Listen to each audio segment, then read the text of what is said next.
ನೀವೇನ್ ನಂಬಿದ್ರಿ ಅಂತ ಹೆಂಗ್ ಗೊತ್ತಾಗ್ತದೆ? ಪೇಸ್ಟ್ ವಿಷಯ ಬರ್ತಾನೆ. ಈಗ ಜಸ್ಟ್ ಒಂದು ಹೊಸ ಪೇಸ್ಟ್ ತಂದ್ರಿ, ಬಂದ ತಕ್ಷಣ ಅದ್ರ ಒಳಗಡೆ ಯಾವ ಕಲರ್ ಪೇಸ್ಟ್ ಅಂತ ಗೊತ್ತಾಗ್ತದ? ನೋಡಿದ ತಕ್ಷಣ ಕೈ ಕೊಟ್ಟ ತಕ್ಷಣ ಗೊತ್ತಾಗ್ಬಿಡ್ತದ? ಇಲ್ಲ. ಹೆಂಗ್ ಗೊತ್ತಾಗ್ತದೆ? ಅದ್ರ ಮುಚ್ಚಳನ ಓಪನ್ ಮಾಡಬೇಕು. ಮುಚ್ಚಳ ಓಪನ್ ಮಾಡಿ ಅದಾದ್ಮೇಲೆ ಕೆಳಗಡೆ ಪ್ರೆಸ್ ಮಾಡಬೇಕು. ಪ್ರೆಸ್ ಮಾಡಿದಾಗ ಅದ್ರ ಬಾಯಿಯಿಂದ ಕೆಂಪು ಕಲರ್ ಪೇಸ್ಟ್ ಬಂತು.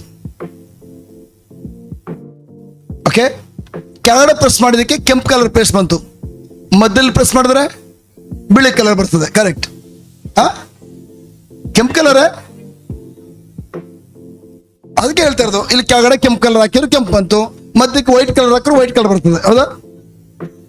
ಕೆಂಪು ಕಲರ್. ತುದಿಲ್ ಪ್ರೆಸ್ ಮಾಡಿದ್ರೆ ಕೆಂಪು ಕಲರ್. ಕರೆಕ್ಟಾ?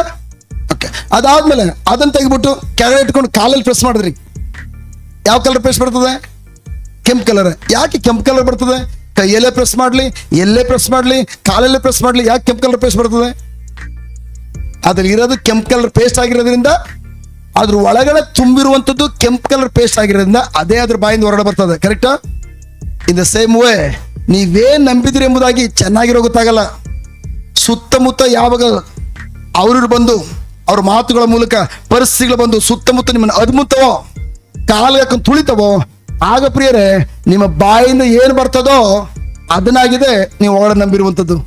2 ಕೊರಿಂಥಿಯ 4:13 ಹೇಳುವಂಥದ್ದು, ನಾನು ನಂಬಿದೆನೋ ಅದರಿಂದಾಗಿ ಮಾತನಾಡಿದೆನು. ನೀವೇನ್ ನಂಬಿದ್ದೀರಿ ಅಂತ ಗೊತ್ತಾಗಬೇಕಾದ್ರೆ, ನೀವು ದೇವರಾಕಿ ನಂಬಿದ್ದೀರಾ ಅಥವಾ ಸಮಸ್ಯೆ ನಂಬಿದ್ದೀರಾ ಗೊತ್ತಾಗಬೇಕಾದ್ರೆ, ನಿಮ್ಮ ಬಾಯಿಂದ ಯಾವ ನುಡಿಗಳು ಬರ್ತದೋ ಆ ನುಡಿಗಳ ಮೂಲಕ ಗುರ್ತಚ್ಚಬಹುದು ನಿಮ್ಮ ಒಳಗಡೆ ನೀವು ಅದನ್ನೇ ನಂಬಿರೋದು ಎಂಬುದಾಗಿ.